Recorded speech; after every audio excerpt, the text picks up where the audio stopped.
No, there are bad times just around the corner. Already, government departments spending taxpayers' money are having to make serious savings. Yet right now, this government, which came to power promising to sort out the vast debt run up by its Labour predecessors, is running an even bigger debt than they did. And whichever party takes power after the next election is going to have to find many more savings. The worst is yet to come. But what will the worst be like? The Institute for Public Policy Research has thought the unthinkable, and Allegra Stratton, our political editor, has seen their conclusions.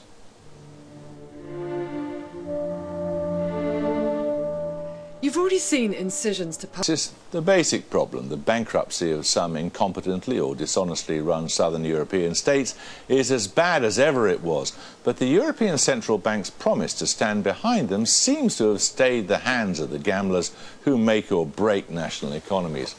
But vast numbers of Germans have yet to be convinced that propping up nations like Greece or Spain is a worthwhile use of their taxes. So is the euro crisis ending or not? Paul Mason, Lancashire's answer to Nostradamus, is here. So remind us first off what the European Central Bank did in the summer. Well, look, we're at a crucial moment, Jeremy, and it's all to do with Spain. If you could sort Spain out, you sort the acute phase of the euro crisis. Everything that the European Central Bank did over the summer was aimed at Spain. And just to recap, Mario Draghi, the boss of the European Central Bank, in July said we're going to do anything that it takes, and you better believe it, it'll be big enough. And 6th of September, he moves and he offers to buy unlimited amount of bonds from Spain and Italy and anybody else who wants to, as long as they take some kind of bailout. And the effect. Let's have a look. Here's the Spanish stock exchange. It falls by a third over the year. And as soon as Draghi speaks in July, not when he acts in September, but when he speaks in July, there it is. It's back. It's significantly back up already. And now let's look at the all-important bond yield. So this is what it costs Spain to borrow over 10 years. It's rising as the panic rises towards July. Draghi speaks, and down it's gone. Now, this creates for the Spanish government a bit of a dilemma. Things are getting better before they've done anything, and there's a temptation for the Spanish government to do nothing. The only problem is things are also slightly falling apart. Tomorrow you'll see the boss of Catalonia, a major region, go and demand fiscal autonomy from Spain. He'll probably call an election if he doesn't get it. We've had disturbances on the streets of Madrid tonight. We had this huge demonstration at the weekend, and I've been speaking to two veteran Spanish politicians about how they get out of this impasse. For the railway workers who took over Madrid's main station this week, time is running out. 65 billion euros worth of cuts and tax increases are hitting wages and jobs hard. That's what brought more than 100,000 onto the streets last Saturday, but there is more austerity to come.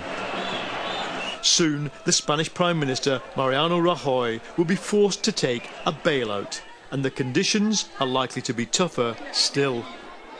It's become an article of faith now in Spain that the country's got to modernise and become competitive, but the closer you get to the politicians here, the more you realise how few of them are prepared to accept what that means for them, for their supporters, their party, and the system they've been running for the past 10 years. So, is Europe really prepared to throw hundreds of billions of bailout cash at the political class that brought this country to its knees? One man who helped design modern Spain is former Socialist Prime Minister Felipe González. Today, he's scathing about the Rajoy government's handling of the crisis. Mi impresión es que el gobierno no sabe muy bien qué hacer. My impression is simply that the government doesn't know what to do. It's not just that it's doing things wrong. My impression is that it doesn't know what to do with the Spanish economy, nor does it know what role Europe should play. González believes Spain should take a bailout, but based on the austerity programme it's already agreed. It should stop waiting and propose its own solution now. It has to be a Spanish proposal. This, inverted commas, proposal from the government, let's wait and see what the others are doing, that's wrong. They should say, this is my position, this is what we want, and then the answer will be either yes or no. All this year, Spanish politicians have had to live with the spectre of social unrest. Last week, 1.5 million Catalans took to the streets of Barcelona, demanding outright independence. The region, one of Spain's richest, is bust. La gente protesta con toda la razón. People protest with good reason because they don't know where we are heading, including the Catalan mobilisation and the one in Madrid. Nobody has a serious explanation of what the government wants to do, except for what the Prime Minister says. We do what we have to do, even if we don't like it. You have to explain what you are doing and why.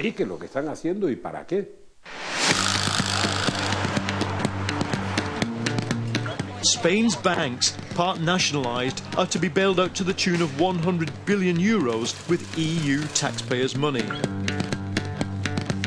But it will be politically sensitive. Tens of thousands of ordinary savers were encouraged to buy shares in the busted banks, and they could lose a lot.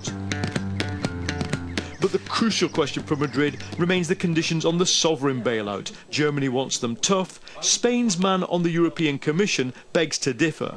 I think more strict surveillance or monitoring on how the different obligations and commitments are implemented is always good. But you don't think Spain needs any additional substantive austerity measures imposed from outside? With the information available right now, I don't think so. I think what Spain needs is to regain confidence in the way those recommendations and those commitments are being implemented. Even as Spain waits and protests, the pro-Euro political class sees this as a moment to go forward. There have been strong calls out of Brussels for a rapid move to fiscal union, political union, and calls here in Britain for a referendum, which Mr Almunia does not agree with. What we need is to see how the European Parliament and the European Commission, that we are accountable before the European Parliament, we show the citizens that our decisions, our strategies, our discussions are as democratic and as transparent and as understandable as the ones that are taking place in our national parliaments. What does that, I'm not sure what that means. Does that mean there should be a referendum on fiscal money? No. I am in favour of a parliamentary democracy. I think this democratic election in 2014, the European Parliament election in less than 2 years, is a very, very important day for all the Europeans, because there the majority of the representatives of the people that will be sitting there will be those who will have in their hands most of the most important decisions for our future. These are the massive stakes. Solve the Spanish crisis, and for some, it's fast forward to political and fiscal union. But few expect the coming bailout to be welcomed by Spain's people. And if Spain does get the bailout light demanded by its senior politicians, will Germany, so vilified here, buy it? Well, now here to discuss this are Roland Rudd, Chairman of Business for New Europe, the UK Independence Party MEP Marta Andreasen, and Luis Garicano, Professor of Economics and Strategy at the LSE. Would you say, it seems, doesn't it, that this strategy appears to be working so far? I think it is working. It was an extraordinary decision by Mario Draghi to say he would do whatever it takes in terms of buying bonds from European governments, and it was a brave decision. And of course the governments actually have to ask for it, and the big thing with Rajoy, although I think some things he's doing are right, he needs to show a greater sense of urgency, and one of the things he could do is by asking right now for that bailout, which I think is needed. Can it last? I don't think so. I think it's a short-term solution, and in the end, when the conditions for this bailout are laid out, the Spanish government will have to face reality, and the people will react to this. I don't think this bailout will solve the problem. I think the European Union is part of the problem, and the European Union is not going to bring the solution for this situation. I think they need to think differently. Just before we talk about Spain, the Germans, the head of the Bundesbank was saying the other day that this was like something out of Faust. I mean, they're really, really worried, aren't they? I mean, they are of two minds. This solution allows them not to actually pay, but to find another way to pay. Well, as long as the bluff works. Yeah, I mean, the problem is, the problem is if you are not supporting the solution, it's not really credible, and at the end it might just fall apart. So it needs, for it to work, it needs real strong support, and for people to believe that this can actually be implemented. Isn't there a logical inconsistency in all of this? I mean, how can you promise to do whatever it takes to keep every country within the euro, and at the same time say there are going to be conditions for any kind of bailout? I mean, well, of course, you're right in the sense of who's going to actually blink first, and that's going to be one of the big things in the whole of this bailout. But I think Mario Draghi's made it very clear that it's sort of irreversible. Once you actually ask for the help, you get the help, you're going to have to embark on the structural reform. And I think the sort of sense of momentum that will take those countries through that will be helpful. And you're seeing the structural reform actually happen already in Spain and in Greece. It's just that we need more of it and with more sense of urgency. Do you get the feeling that the Spaniards will accept the conditions? I mean, the government is hesitating too long. I mean, I think they really need to step forward and ask, and it's better to ask now when the situation is relatively calm than to wait for the next panic and then suddenly on a Friday night say, well, we are desperate. Then the Dutch and the Germans and all the rest are going to just come piling on with extra conditions, like happened with the rescue. The banking rescue, at the end of the day, the banking rescue was supposed to be just a banking rescue, and then all the conditions. Going to print money. I mean, it's about printing money to sort out the situation and to keep the Eurozone going.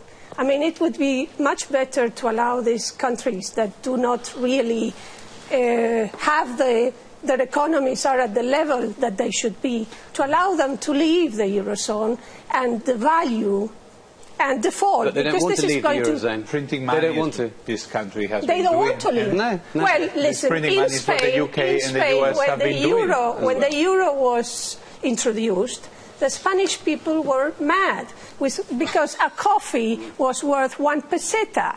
And the following day it was worth €1. You mean that 100 was pesetas? once. This is a very cheap coffee. Yeah, that would be a cheap coffee. 100 pesetas, and the following day it was 166 pesetas. Yeah. Okay, and the people were not happy at all. Then, of course, the European Union comes, injects their structural funds, all the funding, and the people are happy with this. But for the avoidance of doubt, you think Spain would be better off out of the euro?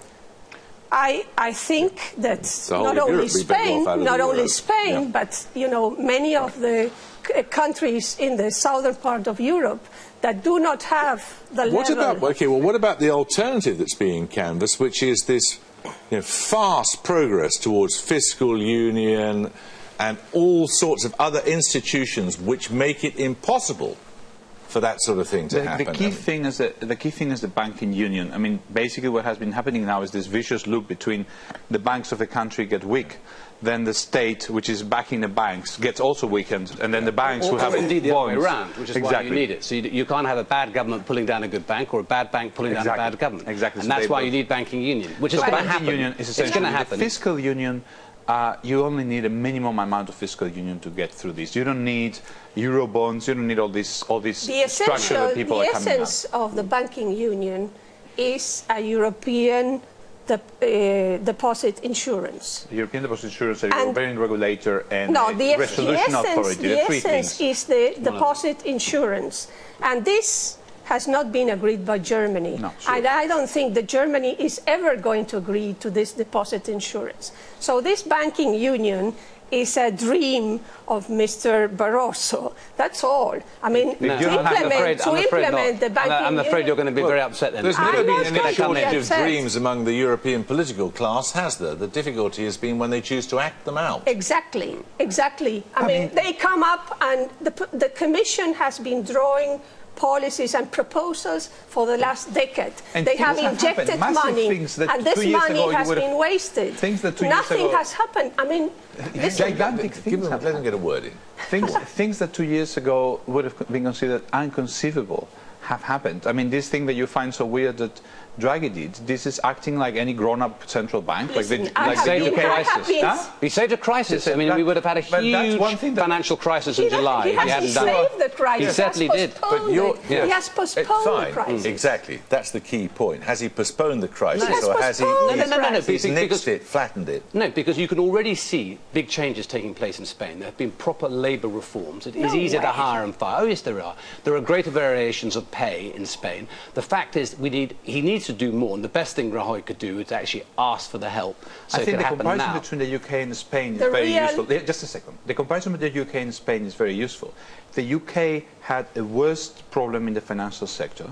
The reason the financial sector didn't drag the state is because you have a central bank that can back the banks with pounds. Spain didn't have that. It's the state which is backing the pounds, and the state is being dragged down by the banks. If you have a central bank willing to act...